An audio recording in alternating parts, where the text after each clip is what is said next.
गांव में ईश्वर दास नाम का एक चिकित्सक रहता था। वो बहुत ही अच्छा इंसान था। इलाज कराने के बाद प्रजा को पैसों के लिए परेशान नहीं करता था।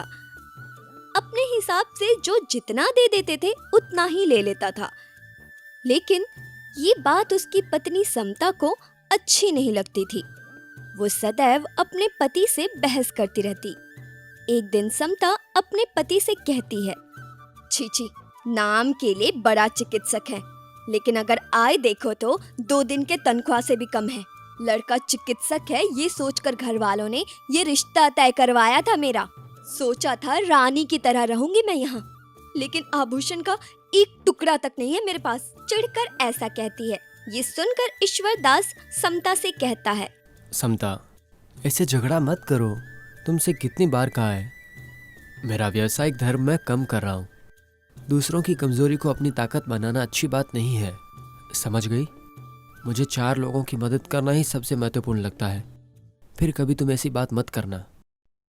उसके ऐसा कहते ही समता इस बात से चिढ़ जाती है। उसके बार बार बोलने पर भी अपने व्यवहार को बदले बिना पति से वो हर रोज झगड़ती ही रहती थी।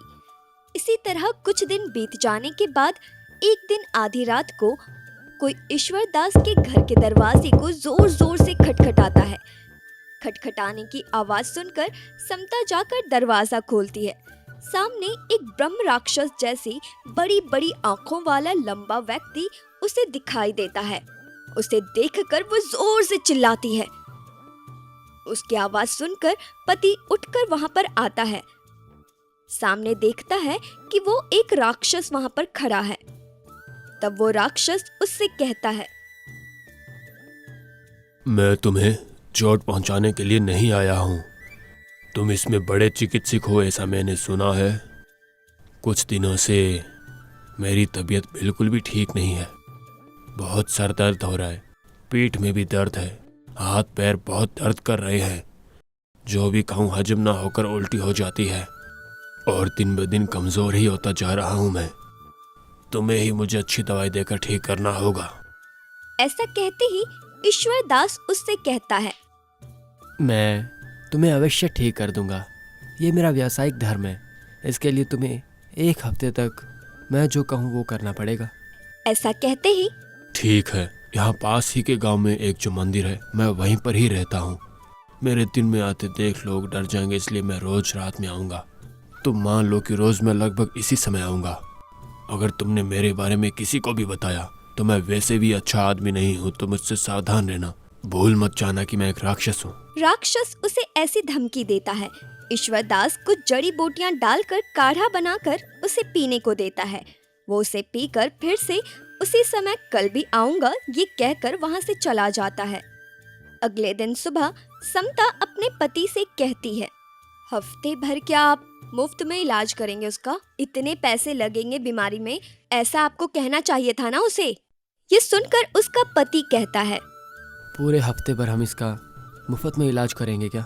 इतनी बीमारियां होने पर उसे पैसे लगेंगे। हमें ये बात उसे पहले ही बोल देनी चाहिए थी। अब दवाइयों का जो खर्चा होगा वो कौन उठाएगा? वो तो हमें कुछ भी नहीं देने वाला। ये कहकर वो चला जाता है। समता चिढ़ जाती है कि कब इसने मेरी बात मानी थी जो आज मानेगा। वो मन में ऐसा ही सोचती है। ठीक आधी रात को फिर से उसी समय राक्षस उसके घर आता है। उसके आते ही ईश्वर दास उसके लिए काढ़ा बनाकर लाने के लिए घर के अंदर चला जाता है। इतने में समता उसके पास आती है और कहती है, तुम्हें काढ़ा बनाकर देने में हमारा बहुत खर्च हो रहा है। कल जब तुम यहाँ आना तो अपने साथ पैसे लेकर आना, समझ गए? उसकी बात सुनकर राक्षस कहता है, क्या मुझसे पैसे मांगती हो? तुम्हारी इतनी हिम्मत? तुम्हें पता है मेरे पास अनगिनत पैसा है, लेकिन और भी लूटने की सोचता हूँ मैं। किसी को भी नहीं देता हूँ मैं। इसलिए अपना मुंह बंद रखो और अंदर जाओ, नहीं तो तुम्हारी खैर नहीं। और ये मत भूलो कि मैं एक राक्षस हूँ। उसकी बात सुनकर समता चौंक जाती है और उससे कहती है, नालायक, तू मुझे डराएगा? मेरे बारे में तू जानता नहीं है। ऐसा कहकर वो वहां से चली जाती है। अगले दिन समता पति से मायके जाकर आती हूँ ऐसा कहकर घर से निकलती है। वो अपने गांव से निकलकर राक्षस के बताए हुए पड़ोसी गांव में सरहद के मंदिर के पास जाकर छिपकर आते जाते लोगों पर नजर रखती है। अंधेरा होने के बावजूद घर से राक्षस का आना समता देखती है। उसके जाते ही घर का ताला तोड़कर वो अंदर चली जाती है। अंदर जाकर जब वो देखती है तो उसे बड़ी बड़ी पेटियों में सोना, चांदी, हीरे, जवाहरात नजर आते हैं। वो उन पैसों को देखकर सोचती है कि इन पैसों को तो मैं लेकर ही रहूंगी। अरे नालायक, तूने तो पैसा सोना सब जमा कर रखा है, तब भी इलाज कराने के पैसे ना देकर मुफ्त में इलाज करवाता है। अब देख ये पूरा धन मैं कैसे अपनाती हूँ। ये सोचकर समता उन पैसों को थैलियों में लपेटकर अपने घर के लिए निकल जाती है। उन थैलियों को उठाते उठाते उसे अच्छा ना लगकर दर्द होना शुरू हो जाता है। पैरों में भी दर्द होने लगता है, फिर भी उन पर ध्यान दिए बिना वो मुश्किल से आगे बढ़ती है।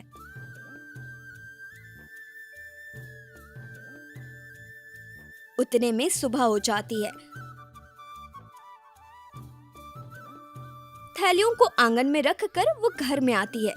पत्नी को आते हुए देखकर ईश्वरदास उससे कहता है, अरे तुम तो पूरे एक दिन के लिए रहने गई थी ना, और सुबह होते ही तुम वापस आ गई, ये क्यों? उसके ऐसा पूछने पर समता उससे कहती है, हाँ मैं वहाँ पर रहने के लिए गई थी, लेकिन जब मैं वहाँ गई तो पता चला वो लोग घर पर नहीं हैं, कहीं बाहर गए हैं।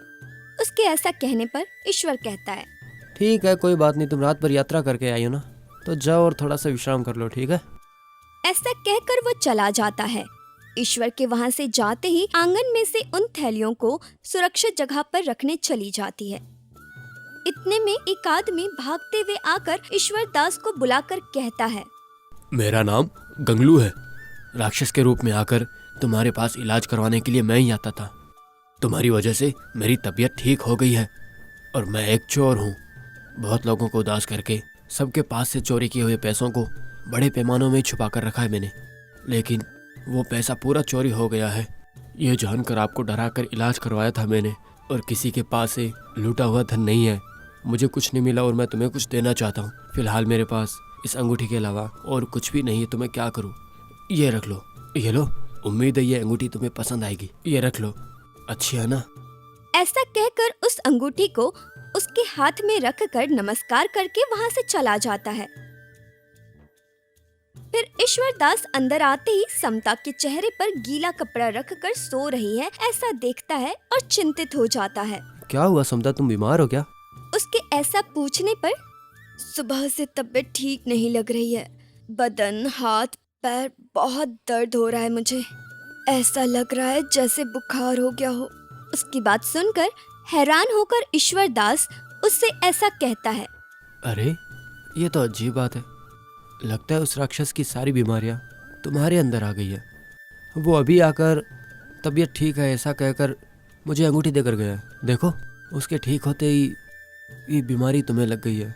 अब मैं करूं तो क्या करूं? ऐसा कहकर ईश्वर दास उसके लिए उन्हीं जड़ी बूटियों का काढ़ा बनाकर पिलाता है। पति की बात के बारे में सोचकर रोते हुए वो अपने पति को बताती है कि उसने क्या किया। तब ईश्वर दास उससे कहता है, समता, तुमने क्या किया है? उसने मासूम लोगों से लूटे हुए धन की वजह से, उन सब के श्राप की वजह से उसे वो सारी की सारी बीमारियां हुई।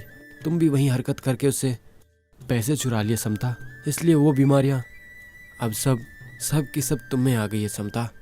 बेचारे जिन्होंने वो पैसे खो दिए, उनके आंसू ही श्राप बनकर उस राक्षस की बीमारियां बन गई थी। पति की बात सुनकर समता रोते हुए अपने पति से कहती है, इन सारे पैसों को ले जाकर वहीं पर फेंक देती हूँ मैं। मुझे नहीं चाहिए।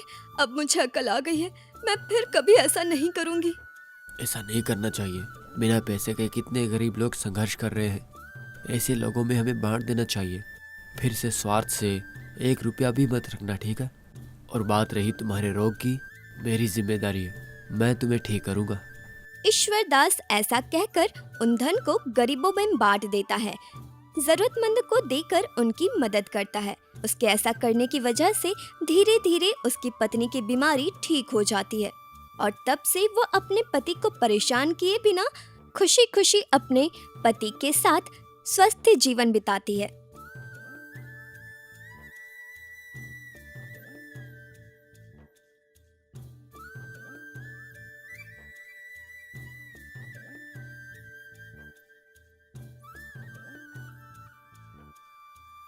दोस्तों, देखा, पराया धन सांप के जैसे होता है, समझे?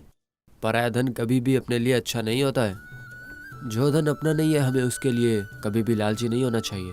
ऐसे लालची होने पर किसी न किसी रूप में वो दुष्ट हमारा पीछा करता ही रहता है। मेहनत से कमाए हुए पैसों के अलावा कुछ भी हमारा नहीं होता है, और वही हमें तृप्त करेगी। हाँ, और वही तृप्ति हमें बहुत खुशी भी देगी। इसलिए पैसा ही सबसे बड़ी बीमारी है, ये हमें याद रखना चाहिए। हमारी ये कहानी अगर आपको पसंद आई है तो लाइक कीजिए, शेयर कीजिए, सब्सक्राइब भी कीजिए। आप सभी का धन्यवाद।